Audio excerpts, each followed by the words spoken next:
दिल्ली में Bawana industrial area के पास है हरेवली गांव। यहां पर पिछले करीब 32 सालों से गोपाल गौ सदन नाम से गौशाला चल रही है, जहां लगभग 4500 गायों की सेवा होती है जो दूध नहीं देती हैं। दरअसल ये वे गायें हैं जो सड़कों पर घूम रही थी, जिन्हें एमसीडी द्वारा यहां पर लाया गया। इस गौशाला में अभिनंदन कार्यक्रम आयोजित किया गया, जिसमें दिल्ली की नवनिर्वाचित मुख्यमंत्री रेखा गुप्ता, सांसद योगेंद्र चंदौलिया और अनेक विधायक एवं काउंसलर्स मौजूद रहे। गौशाला के मुख्य संरक्षक डॉक्टर राकेश गुप्ता, अध्यक्ष प्रमोद गोयल, कार्यकारी अध्यक्ष राकेश बंधु, महामंत्री प्रमोद सहरावत समेत अनेक कार्यकर्ताओं ने अतिथियों का सम्मान किया एवं उन्हें गौशाला के बारे में जानकारी भी दी। इस गौशाला को पूरी तरह से स्वावलंबी बनाया गया है।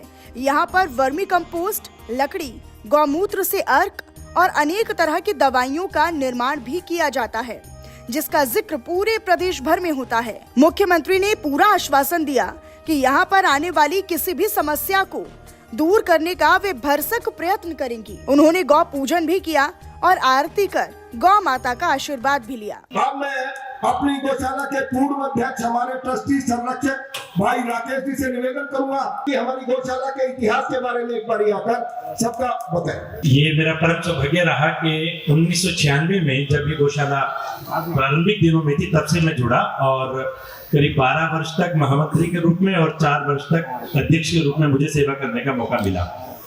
और जब भी हमें किसी तरह की समस्या आती रही, रेखा जी ने हमारा हमेशा मार्गदर्शन किया, हमारा सहयोग किया। विशेष रूप से उन दिनों में क्योंकि कांग्रेस की सरकार थी, तो बार बार हमारी ग्रांट भी रुक जाती थी, कभी एमसीडी से, कभी दिल्ली सरकार से, और वित्तीय दृष्टि से हमें बहुत सी समस्याओं का सामना करना पड़ता था।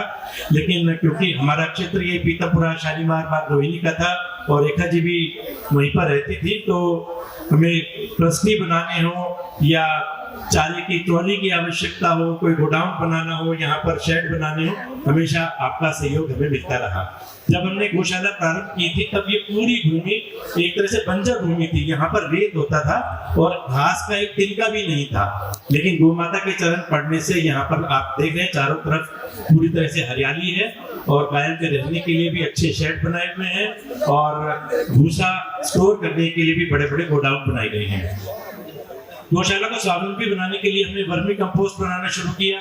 यहाँ पर हमने उपले और लकड़ी बनानी शुरू की, जो हमने निगम बोध घाट में दे करके वहाँ पर अपनी आय भी बढ़ाई और वहाँ पर जो लकड़ी इस्तेमाल होती थी उसकी जगह गाय के गोबर के उपले वहाँ पर इस्तेमाल होने लगे और उसके कारण से पर्यावरण की भी रक्षा हुई और लोग भावनात्मक रूप से भी गौशाला के साथ जुड़ने शुरू हुए।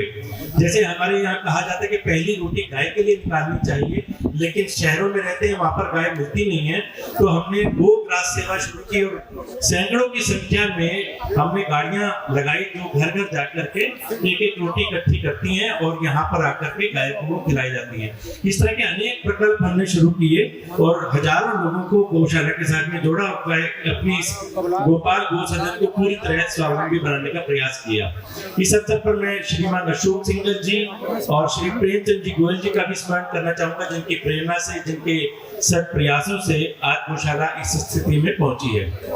एक बात और मैं बताना चाहूंगा रेखा जी, करीब 10 वर्ष पहले, 15 वर्ष पहले दिल्ली सरकार ने एक समिति बनाई कि गौशाला को बंद कर दिया जाए, बिना बात के ये एक बर्डन बनी हुई है और एक सर्वे कराया गया कि किस किस गौशाला को बंद करें। उनका सबसे पहला टारगेट ये था क्योंकि विश्व हिंदू परिषद और संघ के लोग इस गौशाला से जुड़े हुए थे। लेकिन जब सर्वे की रिपोर्ट आई तो उस रिपोर्ट में ये पाया गया कि गोपाल गौ सदन सर्वप्रथम है।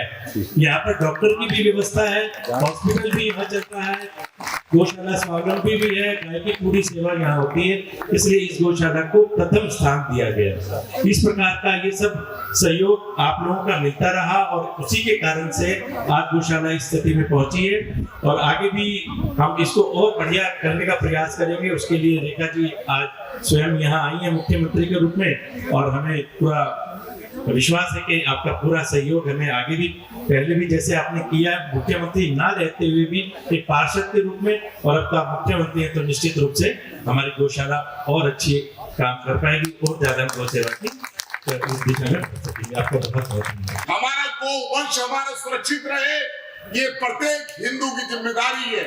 प्रत्येक व्यक्ति की जिम्मेदारी है और इस आहुति के अंदर हम कितना योगदान दे पा रहे हैं इसका भी हमें समय समय के ऊपर हमें आत्मचिंतन करने की आवश्यकता होती है, क्योंकि सारे के सारे काम सरकारों पर निर्भर नहीं हुआ करते। मैं इस गौशाला हरेवली के अध्यक्ष भाई प्रमोद सहरावत जी का, जो गौशाला के महामंत्री हैं, हमारे विधायक राजकरण खत्री जी हैं, नरेला जोन के चेयरमैन भाई पवन सहरावत जी हैं और बहुत हमारे भाई राकेश जी यहाँ बैठे हैं जो सामाजिक सेवा का एक स्तंभ है। गौ माता की। आज हरेवली गौशाला के इस परिसर में आई हूं मैं। राकेश गुप्ता जी ने सही कहा, जब 1996 में इस गौशाला के बनने की बात थी, एक परिवार के नाते हम लोग माननीय प्रेम जी गोयल, जो उस समय के संघ के नाते पूरा गौशालाओं का काम देश भर में देखते थे, तो उनकी बड़ी इच्छा थी कि दिल्ली में ऐसी गौशाला बने जहाँ पे वो काम हो जो सही मायने में गौ सेवा के होने चाहिए। जमीन ढूंढी गई और कैसे उस समय रास्ता तक नहीं होता था, पहुंचने के लिए ढूंढ ढांड के पहुंचते थे।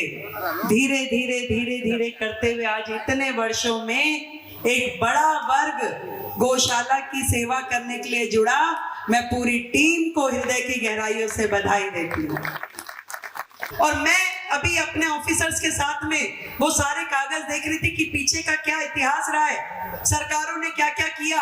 आज इस मंच के माध्यम से कहती हूँ कि गौशाला के हक का 1 रुपया भी पेंडिंग नहीं रहेगा, सारा का सारा पैसा गौशालाओं को दिया जाएगा।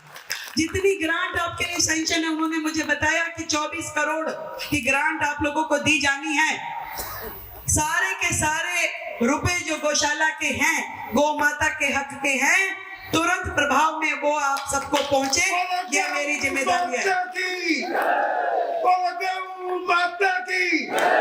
और नगर निगम को भी उनका पूरा पैसा, हम पिछली सरकारों के जैसे करने वाले नहीं है कि जब वो नगर निगम को उनके पैसे नहीं देते थे, नगर निगम को भी उनके शेयर का पैसा पहुंचे, ये भी मैं इंश्योर करूंगी ताकि उनके माध्यम से जो काम गौशालाओं के होने हैं वो रुके नहीं।